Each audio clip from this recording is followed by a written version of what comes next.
네, 6개월 만에 자진 사퇴한 김홍일 전 방통위원장 후임으로 이진숙 전 대전 MBC 사장이 오면서 언론계는 크게 반발을 하고 있고요.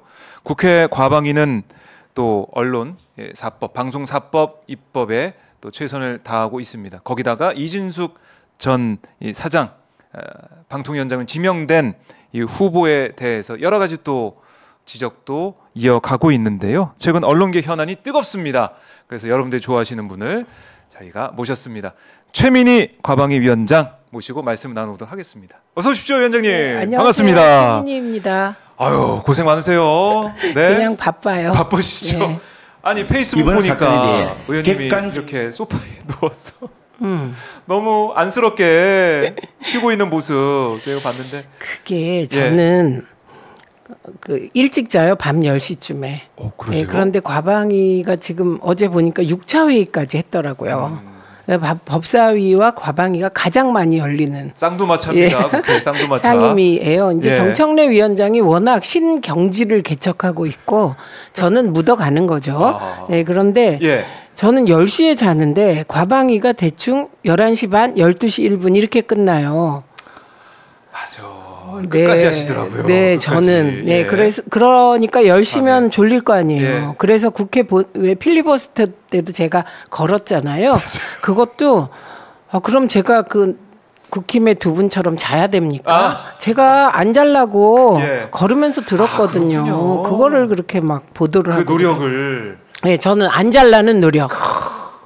김민정 의원은 진짜 거기는 편안히 주무시대. 저는 그게 화면이 사진인 줄 알았어요. 정지 화면인 줄 알았는데. 근데 그냥 생중계가 정말 미동도 않고 자는 모습이더라고요. 네, 그러니까 그런데 이제 제 드리고자 하는 말씀. 10시에 자는 사람이 12시까지 버텨야 되니까 커피를 진하게 3잔을 마신 거예요. 그 소파에서 자기 전날. 그래갖고 새벽 4시까지 잠을 못 잤어요. 커피 때문에. 5시 넘어서 잠깐 1시간 자고 나와서 일을 막 보고 오후가 되니까 머리가 띵한 거예요. 못 견디죠. 네, 그래갖고 그냥 무슨 보고를 한다 그래서 내가 아니다. 나는 지금 10분 자야 된다. 그러고 누워서 잔 거예요. 이 한번 보십시오. 이 사진을 보시면은 최민희 떡실신 이렇게 써놓고 정말 대단하십니다. 그러니까 지금 과방위 회의도 그렇지만 저희 이제 오마이TV 나오신 것처럼 방송에도 나가셔서 방송에서도 계속해서 말씀을 하시고 우리 국민들에게 알리고 계시지 않습니까? 네, 그건 해야 되죠.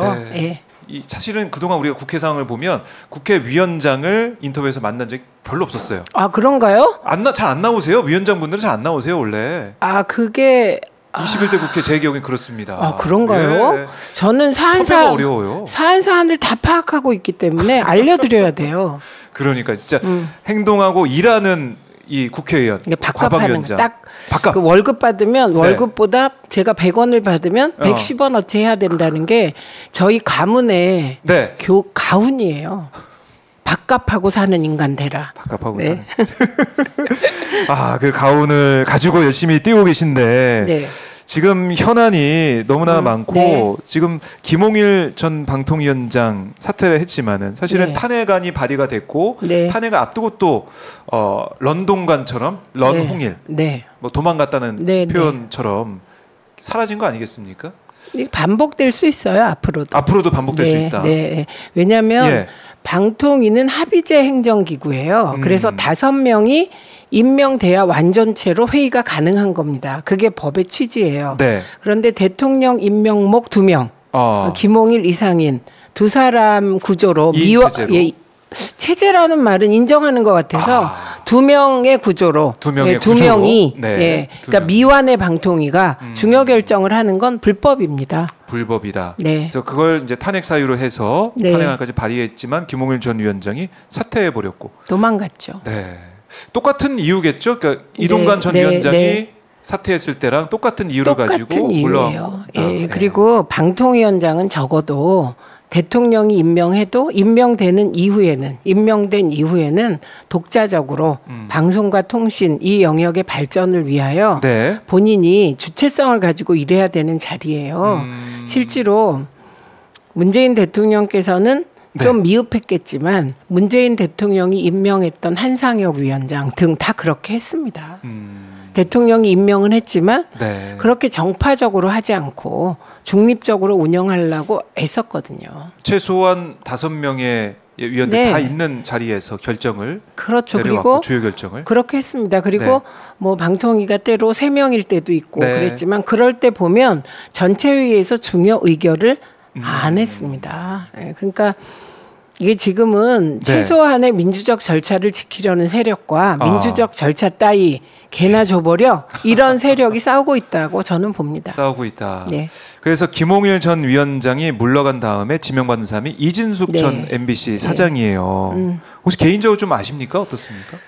저는 인연이 2개의 인연이 있는데 하나는 예. 제가 민원연 사무총장 시절에 그분이 중동 종군 기자로 알려졌어요. 근데 정확히 종군 기자는 전장터에 있어야 되는데 전장터에 있었는지는 잘 모르겠습니다. 그런데 종군 기자로 알려져 있을 때 네. 우리 사회가 그 중동 문제와 미국의 관계에서 늘 친미적으로 보도를 했잖아요. 그런데 이준숙 기자가 비교적 균형 있는 보도를 하기 위해서 노력하는 기자라 민원연 토론회에 초청하고 그랬었어요. 그런 인연이 있고요. 네. 예, 그리고 그 다음에는 2012년에 그분이 MBC의 중요 자리에 있었고 2008년에 김재철 사장으로 발탁돼서 홍보국장을 하잖아요. 그래서 그분과 제가 한 TV 토론에서 맞붙은 적이 있어요. 아, 그렇군요. 그래서 TV 그때 토론. 짤이 지금 돌아다녀요. 아, 그래요? 네, 제가 그거 보면서 네. 격세지감. 아, 얼굴이 이렇게 세월이 정말 야속하다.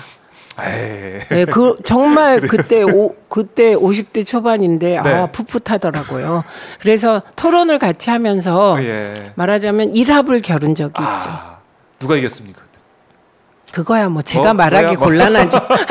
다들 아시는 거고 결과는. 근데 이진숙 네. 씨가 예. 그 강한 사람이에요. 예, 김행 같은 분하고는 차원이 다른. 예, 그래요? 자기만의 뭐가 이렇게 있는 분입니다. 예.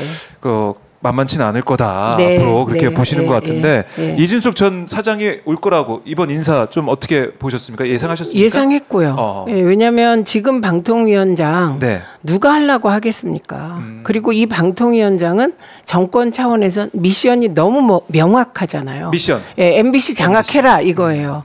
그래서 MBC 장악의 첫 단계를 김홍일 위원장이 하고 네. 도망가 버렸잖아요. 예. 그 바톤을 이어서 한 발짝 더 나갈 사람.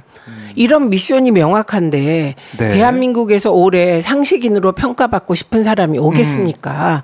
그래서 저는 이진숙 위원장이 올 거라고 예상했고 속으로. 네. 제가 과방위원장이기 때문에 더 할 것이다 이렇게 속으로 생각했어요. 왜냐하면 제가 방통위원으로 추천되었을 때 민주당 추천 네. 국회에서 의결됐을 때 저쪽에서 이동관 위원장이 국회에서 패키지로 임명하려고 한다라고 얘기한 적이 있어요. 맞아요. 그런 취지로. 예, 기억납니다. 예. 그때 저쪽 패키지가 이진숙 씨였어요. 그렇네요. 그러니까 지금 우리가 그 당시에 국회에서 추천하려고 했던 방통위원 여야 2사람, 한 명이 과방위원장이 돼 있고 네. 한 명은 방통위원장 내정자로 만나는 겁니다. 이렇게 만나게 됐습니다. 방통에서 만난 줄 알았더니 근데 이럴 줄 몰랐어요. 야, 이 이동관, 김홍일, 이진숙 이렇게 좀 이어져 오고 있는데 예. 정진석 비서실장이 이렇게 얘기했더라고요. 이진숙 후보자가 방통위 운영을 정상화하고 미디어 공정성과 또 공공성을 확보해서 방송에 대한 국민의 신뢰를 회복할 적임자다. 이거 뭐 착각하시고 잘 모르면 말을 안 하셔야 돼요. 이게 MBC를 타겟으로 한 건데 네. MBC가 신뢰도 1위예요. 그렇죠. 갤럽 조사에서도 1위고 네. 그다음에 로이터 저널리즘 연구소에서도 1위예요. 예, 그런데 무슨 신뢰를 MBC가 회복할 필요가 있습니까? 그래서 요 말을 제가 해석해 드릴게요. 해석기를 돌립니다. 네, 최민희 위원장 해석. 방통위 운영을 정상화하고 네. 요 정상화의 뜻은 우리 마음대로 더 나아갈 것이다 이런 거고요. 그러니까 이게 정권 마음대로. 네. 이 미디어 공정성은 MBC가 친윤적 보도로 KBS처럼 된다. 이걸 공정성으로 보는 거고요. 이들이 얘기하는 공공성은 김건희 여사 보도나 네. 윤석열 대통령 비판 보도는 하지 않는다. 이런 뜻입니다. 그래서 그 사전을 따로 만들어야 돼요. 예. 윤석열 정부 미디어 사전. 네, 그건 이 공정성은 우리가 그 동안에 전통적으로 해왔던 네. 객관성과 중립성을 담보한 공정성이 아니고요. 오직 기준이 윤석열 대통령 그리고 그거보다 더 중요한 기준은 김건희 여사 결사옹호 이게 공정성입니다. 그런 의미가 지금 네. 녹아 있는 거다라고 해석을 해주셨는데, 네. 그러니까 이진숙 후보자도 맨 처음에 이제 지명 받은 다음에 첫 일성이 뭐였냐면 바이든 날리면 이 보도도 거론하고 네. 청담동 술자리 보도 네. 이걸 거론하면서 정부가 방송 장악했다면 이런 보도가 이런 기사가 가능했겠냐? 방송이 공기가 아니라 흉기라고 불린다. 이게 세게 얘기를 했어요. 근데 이것도 사실과 달라요. 장악된 KBS가 제가 어제 KBS 뉴스를 우리 어머니가 94세인데 KBS만 보세요. 습관이잖아요. 아, 예. 그게. 그래서 예. 제가 같이 봤어요. 엄마랑. 그런데 거기에 한동훈과 김건희 여사의 문자 메시지가 보도되더라고요. 장악된 KBS도 보도하지 않을 수가 없는 거예요. 그렇죠. 이게 너무 심해서 예. 옹호하기 위해서라도 보도해야 돼요. 바이든 날리면은 예. 이거는 그거보다 더 심한 거예요. 왜냐?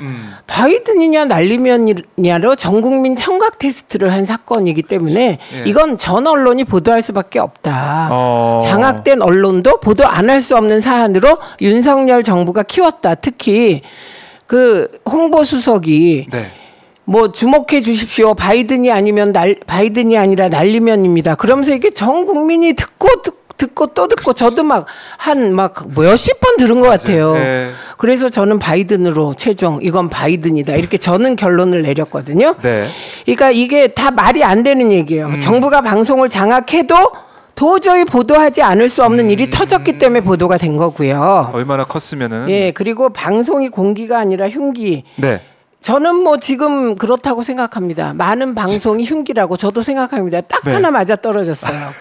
그런데 마지막 남은 공기를 네. 흉기로 만들라는 게 이진숙 후보예요. 하하. 네.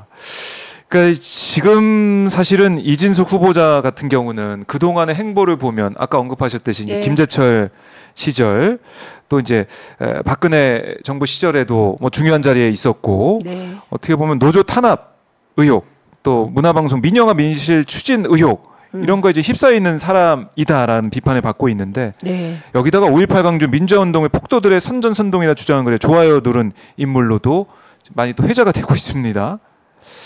그래서 이런 이력과 뭐 경력과 아니면 했던 행동들 또 오늘 보도가 된 걸 보니까 이진숙 이 후보자가 과거 강연을 통해 가지고 이때 2022년 12월 10일 자유민주당이 주최한 한 강좌에서 MBC는 어떻게 노영 방송이 되었나 이런 주제로 강연을 했는데 네, 제가 다 들었습니다. 보셨어요? 이미 들었습니다. 아 이미 들으셨어요? 그 기본이죠. 그러니까 뭐 좌파 영화, 좌파 연예인 뭐 이런 주장까지 나오고 어떻게 제가 보세요? 이번에 네. 참고인으로 좌파로 찍힌 연예인, 대중 예술인들 그리고 우파로 존중받은 대중 예술인들을 참고인으로 부를 생각입니다. 인사청문회. 네, 제가 그래서 지금 오기 전에 예. 명단을 쭉 주고 이분들 모시자. 그래요? 그래서 좌파인가 물어보자. 우파인가 물어보자. 코미디는 코미디로 정리를 해주는 게 맞아요. 예, 그리고 와, 딱딱 물어본다. 서울의 봄을 네. 좌파 영화라는데 아니 전두환이 쿠데타에서 나라를 군부 독재를 연장한 게 그게 무슨 좌파 우파입니까? 반민주지, 반독재고. 그렇죠. 예. 그러니까 기본적으로 제가 이게 그래서 이제 아무리 우리가 언론인을 하고 내가 A라는 분야의 전문가고 제가 방송 쪽을 쭉 전문으로 언론 전문으로 했지만 이 공부만 하는 게 아니잖아요. 그렇죠. 사회학도 공부하고 정치학도 공부하고 특히 철학은 인간이 되기 위한 필수 인문학적 소양을 주는 거잖아요. 그런 거 안 하시면 이렇게 되는 거예요. 기본적으로 사회를 보는 시각이 안 잡히면 시세에 따라 영합하고 그렇게 되는 겁니다. 근본을 가지고 좀 살아야 돼요. 이번에 이제 인사청문회 일정이 잡혔나요? 언제로 예상하세요? 저희가 대충 20일에서 25일 사이에 할 생각이고요. 우리의 부지런한 김영 간사와 최형두 간사가 협상 중입니다. 협상 중이다. 네, 뭐 이 국민의힘에서도 인사청문회 안 할 수가 없기 때문에 이거는 뭐 열어야 되는 것이고. 그렇죠. 인사청문회를 통해서 이진숙 후보자의 여러 가지 문제점 이게 충분히 드러날 거라고 우리 국민들이 봐도 될까요? 어떻습니까? 드러나게 하는 것이 국회의원의 역할이잖아요. 네. 그래서 저는 이제 우리 의원들이 거의 초선이에요.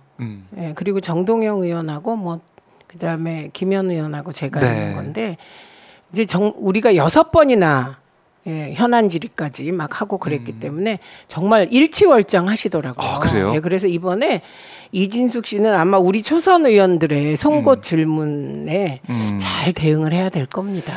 알겠습니다.